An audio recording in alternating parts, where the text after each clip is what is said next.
All right. So God bless you. Welcome to the It Is Well Grief Recovery virtual share and prayer meeting.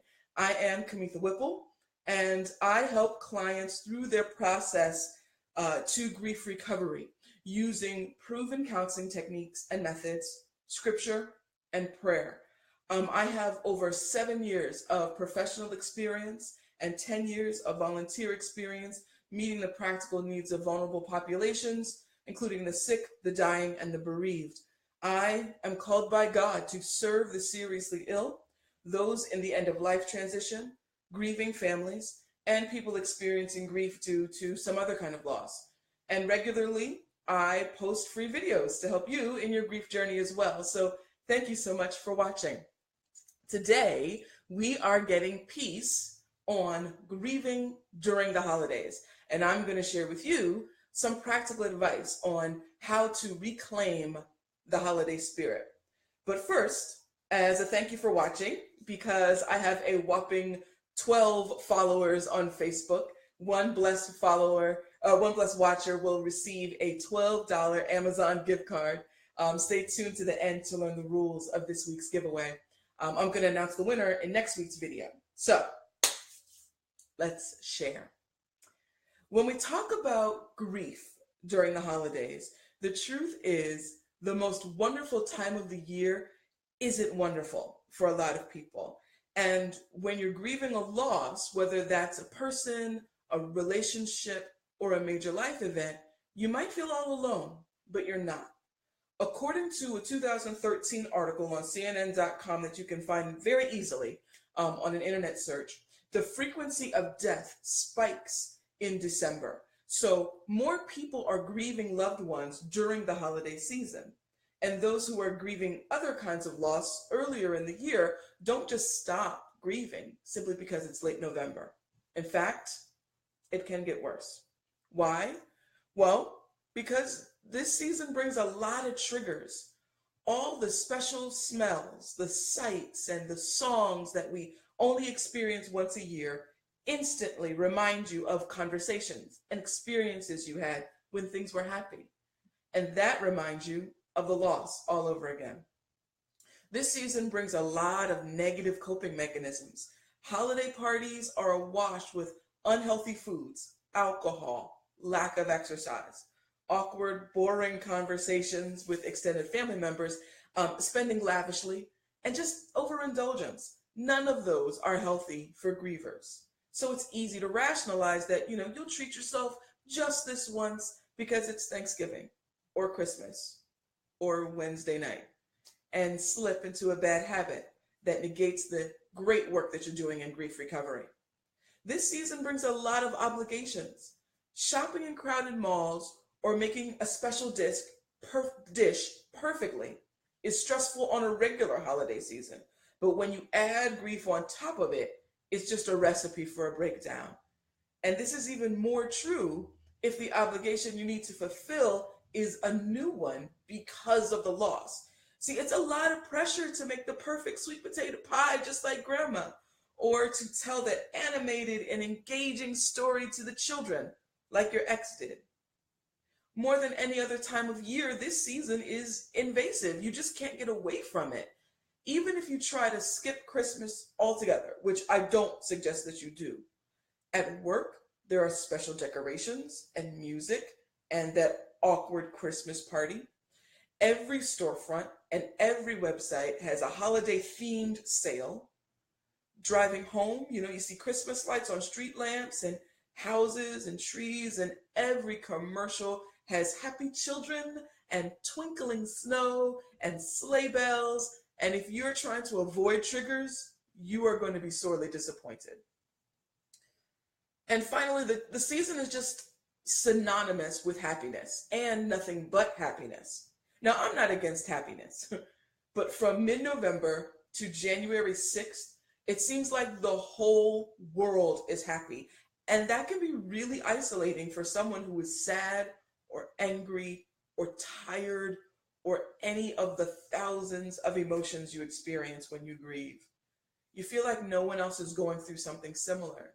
You feel pressure to put on that mask which is not healthy for your grief recovery either. And if, like me, you enjoy the holiday season, you might think to yourself, am I a Grinch? Will I ever enjoy this special time again? You start to grieve the loss of the holiday spirit on top of the grief that you're already experiencing, and it's just enough. Grief is a healthy, reasonable, and temporary response to loss. You can be happy again, especially during the holiday season. You just need to reclaim that holiday spirit. So, how do I reclaim it? Glad you asked. I have 5 considerations for you. First, let me start by saying it's okay to change this year. Your day, your event, your season won't be terrible if it's different. Tradition comes about because somebody said, I like doing that. Let's do that again next year. So you're allowed to pick and choose what you will and won't do this year, simply because it's not going to help you grow and mature. You can pick and choose who you want to be around this year. Now, this doesn't mean that because you don't watch a particular Christmas special, or that you only come to Thanksgiving appetizers, that this is what you're going to do for the rest of your life. No, this is what you're going to do this year, because you need to do this year. And next year, if you like it, maybe you'll do it again. Give yourself some freedom. Give yourself some grace to make decisions that will aid in your grief recovery. You need to get to a healthy state again. So, before the big day arrives, sit down and think about the things that will help and the things that will hinder your recovery. List them on a piece of paper and then start crossing them off. Now, inevitably, there will be something on your list that you simply can't cross off. You're expected to attend the office holiday celebration if you want to maintain good relationships with your coworkers. Or if you have children in the family, you want them to enjoy their Christmas, even if you feel crappy. So what do? Well, the good thing is you've already written it down. So now you can identify the times and places when you're going to need some extra help. So number 2, enlist supportive family members, friends, members of your grief group to listen to you when you're feeling less than fantastic, to be with you, like physically with you while you're doing the things that are tough. Or in some cases, they might be willing and able to do things for you. Ask that, maybe instead of exchanging gifts, your friend can help you purchase the toys for the kids, because you're having trouble shopping in the mall this holiday season. Thirdly, use tradition for your own benefit. See, traditions make us feel safe and secure. They connect us to our past history and our future hope. And at their best, they remind us of our beliefs and values. So again, your family traditions came about because somebody said, I like doing that. Let's do that again next year. So instead of going through the motions and feeling bad about your less than perfect execution of the holiday traditions, instead, participate only in meaningful traditions and get the whole family involved. Remember, we teach children how to deal with uncomfortable feelings through our actions. Don't dismiss their concerns and feelings, and don't dismiss yours. Get clear with everyone. What things do you love to do? What are some new things that you want to do that you might find helpful? Or what things could you do without? And what things do you just want to skip altogether? You might feel a sense of relief to know that no one wants to watch that particular Christmas special. I know I don't. Those fuzzy dolls really creep me out. Or you might find joy in compromise. The sweet potato pie doesn't have to be perfect. In fact, it could be store-bought as long as it's on the table. Once everybody is clear on what's important, then you can focus on the important things only. And let me give you a bonus point here. Because you're doing only the important things, you'll probably enjoy yourself sometime during the festivities. Don't feel guilty about being happy during your grief period. Remember, grief is conflicting, competing, contrasting emotions. So it's okay to enjoy yourself. Smiling does not mean that you miss your beloved any less. No one can feel melancholy every minute of every day. So, but I don't have to tell you that because you're already working toward that content, right? That peaceful place after grief where you can remember your loss truthfully and fondly and often and not feel miserable. Omitting some obligations, enlisting support, and communicating clearly and doing only the important traditions are an important step to that peace. In addition, number 4, you may want to consider creating a new tradition, remembering your loss in a meaningful way, especially if this is your first holiday since the loss or if the loss happened during the season. You already know that sadness is going to hit you, so allow time or space where it's okay to cry. Attend your grief group meetings. Talk to a qualified professional for a one-on-one. Speak to your pastor or priest or elder who can help you find that appropriate help. Many churches are now offering longest night services to support those that are grieving during this time. Attend one. All of these can be a welcome addition to your holiday traditions.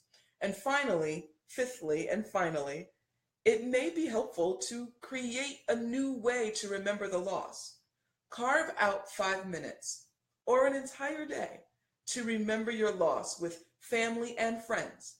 Consider lighting a candle, leaving a chair empty, reading scripture, pausing for prayer, reading a poem, or telling a fond story about the relationship that you lost. You might be surprised. Someone may end up saying, I really like doing that. Let's do that again next year. But now it's your turn to share. I've already mentioned, lighting a candle or reading a poem. What are some creative ways you can honor a loss during the holiday season? Let me know in the comments area of this video. And if you want future videos on this topic, these seasonal videos, give me a thumbs up so I know which information is the most helpful. And don't forget to friend, follow, subscribe, so that you don't miss a video, including next week's video when I will announce the random winner of this week's giveaway. Remember, in order to receive your $12 Amazon gift card, this week's rules are simple. First, like or follow my Facebook page. Then, answer the question of the week, either in the comment section of the video or in a tweet. Either way, use the hashtag HOLIDAYGRIEF so I see it. Remember, the question for this week is this. What are some creative ways you can honor a loss during the holiday season? So those who have pre-registered and are joining me on the private section of the conference call tonight are already entered. You guys don't have to do anything. But if you or someone you love is grieving any kind of loss, if you serve the grieving or bereaved like I do, or if you would like to support those in the middle of their process, we'd love for you to join us on our Friday evening virtual share and prayer meetings. Email me to get all the private portion of the conference call so that you can be pre-registered. And for those folks, we have about 20 minutes left. For those who are catching me on a more public space like Facebook Live or YouTube, God bless you. My prayer for you is that the God who made himself nothing by taking on the very nature of a servant and humbled himself by being obedient, show you ways in which humble, obedient service can transform you today.